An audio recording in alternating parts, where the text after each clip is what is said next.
He did not threaten me. He did not fire me. He begged me. And that one word from Alexander Cross undid 2 years of careful distance in about 3 seconds. Please. Please do not tell anyone you were here. I had never heard Alexander Cross say please. Not to a client. Not to a board member. Not to anyone. And standing there in the elevator doorway, watching this man who once restructured an entire company's leadership team over a single bad quarter without blinking, watching him look at me with that raw, open fear. I said the only thing I could think to say. I won't. Just like that. No negotiation. No conditions. I do not fully know why. Maybe it was the smell of whatever was on that stove. Maybe it was the throw blankets on the couch. Maybe it was the way the young man in the wheelchair was watching us both with those wide gray eyes that were so much like his brother's, and I could see him bracing himself, already preparing for something bad. I was not going to be something bad for that kid. I decided that in about half a second. Alexander stared at me for a long moment. Then something shifted in his face, not quite relief, more like a man who has been holding his breath for years and just remembered he is allowed to exhale. This is Eli, he said. His voice was different. Quieter. The boardroom edge was completely gone. My brother.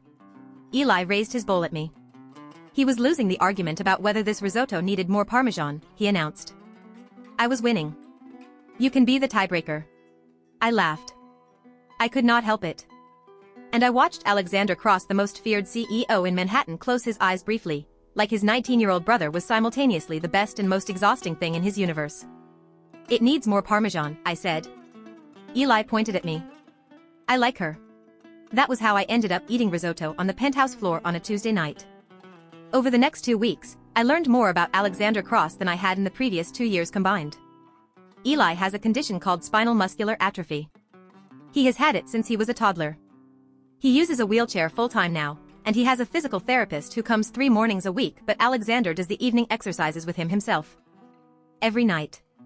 I saw it for the first time on my 3rd visit up to the penthouse, when I came to drop off some urgent documents Alexander had asked me to bring directly rather than send through the courier. I told myself that was the only reason I kept coming back. The documents. The work reasons. I was lying to myself, obviously. That 3rd evening, Alexander had his sleeves rolled up again, kneeling on the floor beside Eli's chair, moving through a series of gentle resistance exercises that the therapist had prescribed. He was counting quietly, encouraging Eli through each one with a patience and steadiness I had genuinely never associated with him. Eli was making jokes the entire time to mask how hard he was working.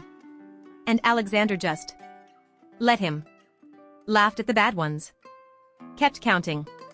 I stood in the kitchen pretending to organize the files I had brought, and I felt something crack open in my chest that I was not entirely sure I could close again.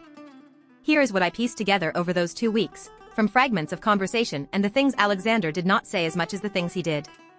Eli was supposed to be in their father's care. Victor Cross, I had heard the name in whispered tones around the office, always accompanied by a particular kind of tension, had made it clear when the boys were young that Eli was a liability. An embarrassment. A weakness in the family's public image.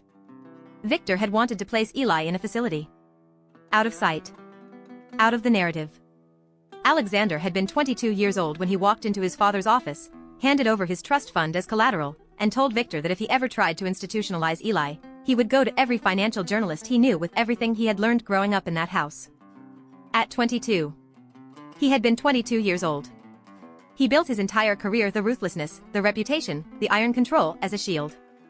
The more powerful he became, the safer Eli was. The more feared he was in every boardroom, the less anyone dared to look too closely at what was on the 42nd floor. Every cold decision I had ever watched him make. Every late night. Every wall. It was all armor. And underneath it was a man who cooked risotto and counted physical therapy reps and read to his brother. I found that out about the reading by accident too.